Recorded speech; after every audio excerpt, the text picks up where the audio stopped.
masuk neraka jahanam. Alhamdulillah. Karena dia memusuhi dakwah Nabi Muhammad sallallahu alaihi wasallam. Abbas bermimpi suatu malam, dilihatnya Abu Lahab masuk neraka. Hai Abu Lahab, apakah engkau masuk neraka? Ya. Bagaimana rasanya neraka? Panas.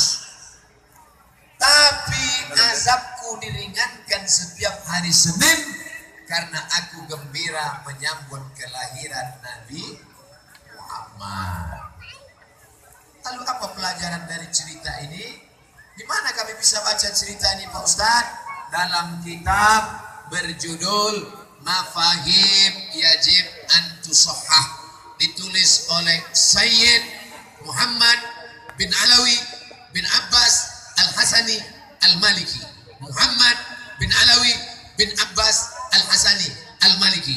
Hadisnya tak diragukan bahwa Abu Lahab masuk neraka, tapi tiap hari Senin jasadnya diringankan azabnya karena gembira menyambut kelahiran Nabi Muhammad sallallahu alaihi wasallam. Jadi kalau ada di antara bapak ibu yang rajin maulid, besok ada maulid datang, besok ada maulid datang, ada maulid datang, tapi tak sembahyang, itu nanti satu sel sama Abu Lahab. Memang dia masuk neraka, tapi setiap hari Senin agak ringan azabnya. Itu beda Abu Lahab sama PNS. Loh, kok PNS? Abu Lahab selalu menunggu-nunggu hari Senin. PNS paling takut hari Senin. Kenapa? Upacara.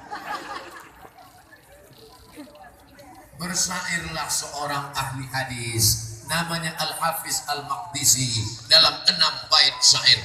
Idza kana hadza kafiran jaa zammuhu tabat yadahu fil jahimi muhlida ata annahu fi kulli yawmil itsnaini abada yukhaffaf anhul adzabu masruran bi ahmada fa kaifa billadhi tala umrihi.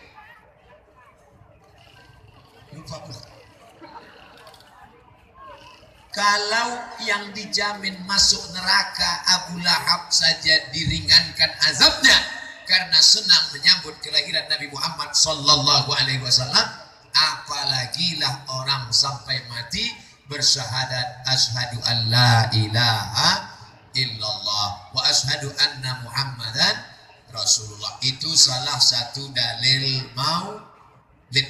Nanti kalau ada yang nanya, dari mana tadi? Dari PD Jaya. Apa caranya? Maulid Nabi. Maulid itu bid'ah. Apa maulid?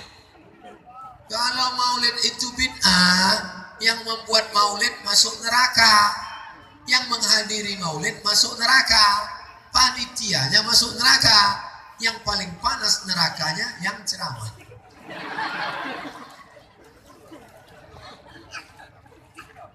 Nabi Muhammad sampai ke